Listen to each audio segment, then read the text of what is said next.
Saiyans in space again. Hey guys, DB Right here, and we are back with yet another dose of What Ifery, and this time we are back with definitely the most popular What If on this channel. I was quite surprised when you guys watched part 1, it skyrocketed up to 300 views, which is pretty big on this channel, all things considering. And that what if is, what if Chi-Chi became a Saiyan? This story began just not even a month after her wedding to Goku. Chi-Chi has sort of felt that she doesn't quite understand her husband. I mean, he already won the World Martial Arts Tournament, he beat Piccolo not once but twice. There's no real need for him to keep training, right? She doesn't understand what's this obsession with him training and fighting people. So, in order to find out, she actually gathered the Dragon Balls, and thanks to the dragon misinterpreting the wish, when she wished that she wanted to be more like her husband, she ended up sprouting a tail and becoming a full-blooded Saiyan. I know. Crazy, right? She inherited all the traits of a Saiyan, and of course she also inherited Goku's bump on the head, therefore making Chi-Chi good-natured, just like Goku is. And this led to Goku and Chi-Chi having a much better marriage because both of them were into the training. Suddenly Chi-Chi had this unshakable urge to train with her husband and become stronger. This of course meant that when Gohan was born, he would be a full Saiyan as well. So you got a family of full Saiyans who actually enjoy training together. Does Chi-Chi still make Gohan study? Yes, but it's more like, hurry up, get your homework done so we can train. That sort of deal. And this actually led to Raditz being defeated easily. In fact, he couldn't even kidnap Gohan.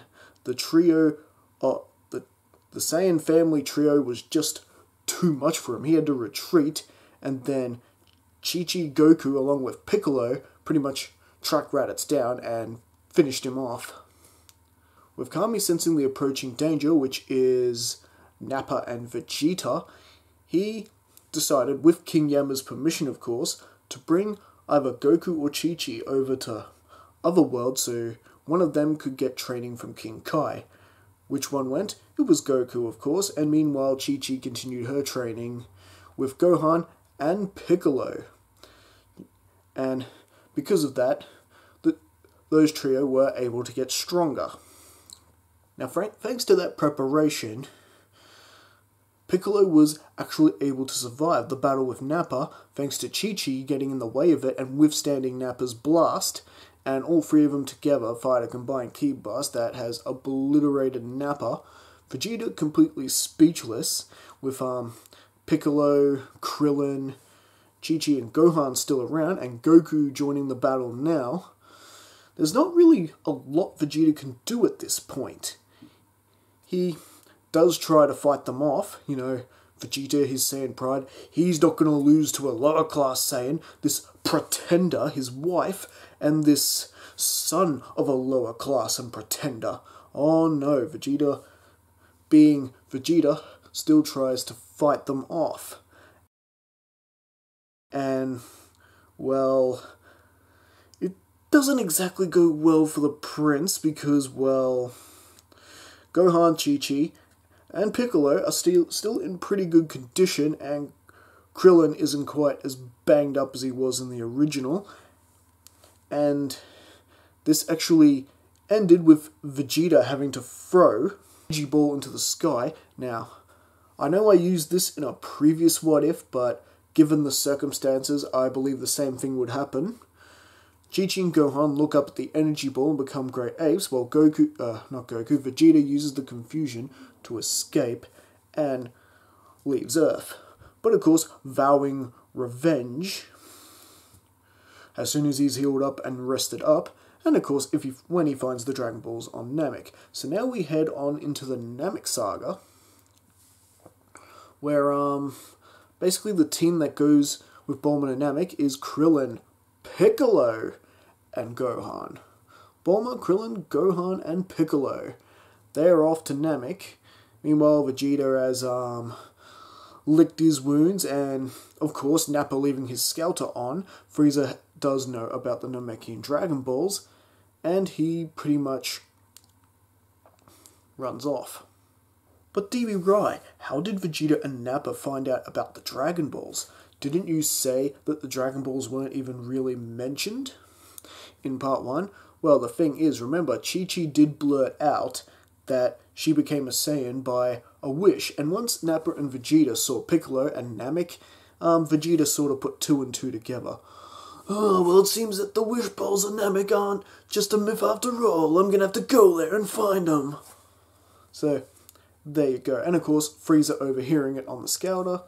There you go. So we still get a Namek saga. Woo! As the people from Earth arrive on Namek, why are they even on Namek? Why are they even looking for Dragon Balls? They have their own set of Dragon Balls on Earth.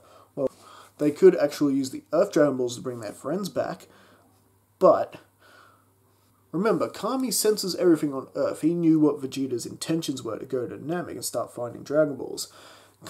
Kami just wouldn't let Namek pay for his mistakes, so to speak. The whole thing with Frieza and his minions, Zarbon and Dodoria, pretty much things are going pretty much the same as you would have expected from the original, with the exception that instead of Krillin going with Gohan to investigate these higher power levels, you know, where they eventually run into Dende, it's Piccolo who goes with Gohan instead. Krillin's more or less bodyguarding Bulma at this point. And they end up hiding behind the cliffside in a similar fashion to Krillin and Gohan did in the original. They are spotting Dodoria and Frieza, they spot Dodoria, Zarbon, and Frieza, who have pretty much destroyed this village, and they're harassing the elderly Namek, and of course, they kill one of the Namekian children. And it's actually not Gohan that charges and attacks Dodoria this time, it's actually Piccolo who gets furious, and he actually gets a really good hit on Dodoria. In fact, here's an image. Love that picture. And Gohan grabs Dende and they fly for it, and you got Dodoria in hot pursuit. And of course, because Piccolo hasn't died in this reality, he obviously hasn't gone to King Kai and got his extra training in, so Piccolo is weaker than Dodoria at this point, and it actually seems like things are going to go really badly for him because Piccolo doesn't know Solar Flare. Now meanwhile, Vegeta has landed and he has taken out Kui, and him sensing all these power levels, he's sensing that Dodoria is chasing 2 others, and he's going off to intercept. And Piccolo and Gohan do manage to evade him long enough that when Vegeta comes in, and they actually somewhat form a bit of an alliance. Piccolo, Gohan, and Vegeta taking on Dodoria, which pretty much Vegeta did most of the work, and Vegeta disposes of Dodoria same way he does in the original. Just Dodoria reveals to Vegeta that it was in fact Frieza that destroyed Planet Vegeta, and well, after that, Vegeta could have turned around and destroyed Gohan and Piccolo right there, then and there on the spot, but a thought sort of comes across Vegeta, because these Earthlings obviously know more about these Dragon Balls than he does, considering they have Dragon Balls on Earth. So yes, Vegeta realizing that the Earthlings probably know a heck of a lot more about Dragon Balls than he does, he actually decides to be in his best interest to actually work with the Earthlings and get these Dragon Balls from under Frieza's noses. And, you know, since that older Namekian destroyed all the Scouters, they've got an overwhelming advantage over Frieza. In fact, Vegeta's still the strongest one when it comes to his little alliance there. So when they get all the Dragon Balls, Vegeta can just kill them all then, after they all secure the Dragon Balls. Vegeta realizes he's better off working with the Earthlings rather than against them at this time. Now meanwhile, Goku and Chi-Chi are on their way to Namek on the Capsule Corp spaceship that Dr. Briefs had built for him, and yes, it comes with a gravity chamber. So we've got Chi-Chi, who's a full-blooded Saiyan, training with her husband Goku in the grav chamber, which actually leads to Goku getting significantly stronger than what he is in the original by the time they land in Namek, and Chi-Chi is pretty close behind. The biggest difference between their power is the fact that Goku has the Kaioken and Chi-Chi doesn't, and 6 days isn't really enough time to really teach her that. So pretty much with Dende's help, the gang eventually find themselves over at Guru's, and everyone gets their potentials unlocked. Reluctantly, even Vegeta gets his potential unlocked. And why is that? Well, Guru is well aware on the danger of his planet, and these guys just need all the help they can get. And with Vegeta actually helping them, Guru actually feels that the Earthlings have a bit of a better chance of actually securing the Dragon Balls, and than their original counterparts did. So he's a bit more willing to be a bit more helpful. This, of course, leads to Dende getting his potential unlocked, so they've got their healer. And you've got Piccolo and Nail looking sort of curiously at each other, considering they both look pretty much alike. And, well, Guru actually commands Nail to merge with Piccolo. And so we get the whole merger of Piccolo and Nail pretty early on, Piccolo being the dominant body still. Now, is the merger as potent as it is in the original? No, not by a long shot, because Piccolo is actually quite weaker than what he is when he did the merge with Nail in the original. But with this power, he could probably stand a pretty good chance against Raccoon and most of the Ginyu Force like this. And of course, Guru gives the Dragon Team the Dragon Ball, and they go flying off, and they're feeling happy, all supercharged and powerful, and well, they let their guard down, and that is when Zarbon spots him, who pretty much flies up to him, picking a fight. Oh yes, Vegeta, I see you've actually managed to form a little gang here. You actually make some friends, that's just adorable. Only Frieza could see you now. Gohan, Krillin, get back to Bulma fast. We'll catch up with you.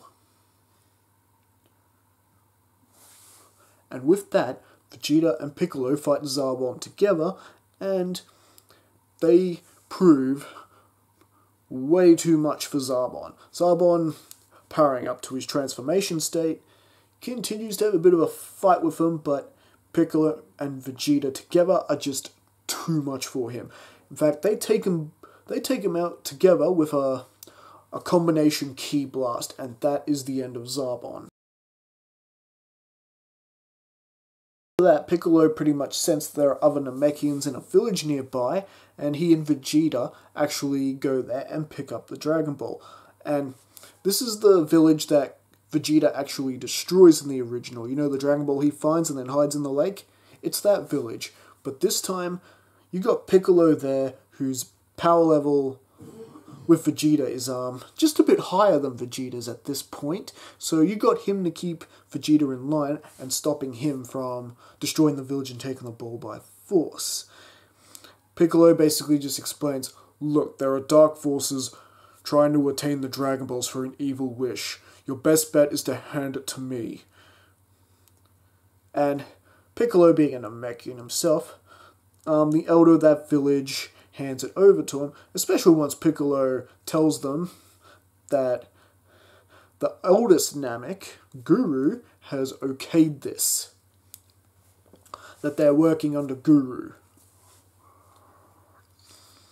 And with that, they actually take the Dragon Ball and they fly away. And because all the scouters that Frieza had has been destroyed, that village is relatively safe from any harm.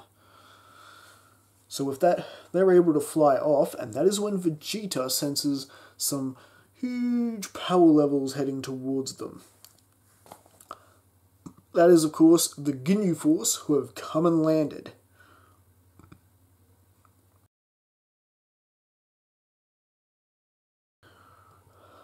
After Dodoria was taken out, pretty much Frieza called the Ginyu Force, and since Zarbon never reported back, Frieza thought, well, that it was best to get the Ginyu Force down here. And, well, here they are.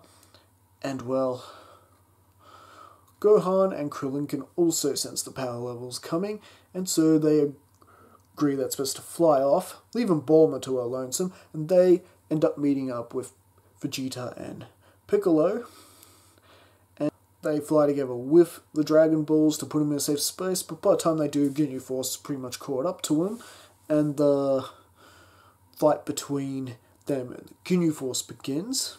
Gildo pretty much ends up the same way, with Vegeta killing him, and Vegeta fighting with Recoome, and this time, because Vegeta didn't cop a really bad beating from Zarbon this time, he didn't get that second Zenkai.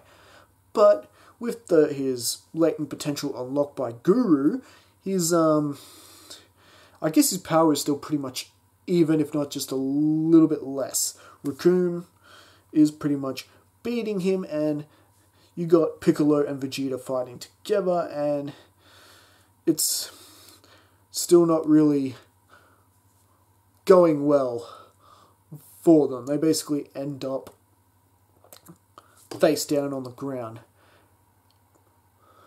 And Bulma and Krillin, yep, they're not doing too well either, and, well, that is when the Capsule Corp ship lands and Chi-Chi and Goku have arrived on Namek. And I think that is where we're going to leave things for now. So what do you guys think? Do you guys enjoy this part? Do you enjoy this What If? Because I do know it's one of the more popular ones on this channel. Actually, like I said, it's the most popular one. And, yeah, let me know in the comments. Don't forget to like and subscribe, and I'll definitely be back here for more. Alright, I'll catch you later.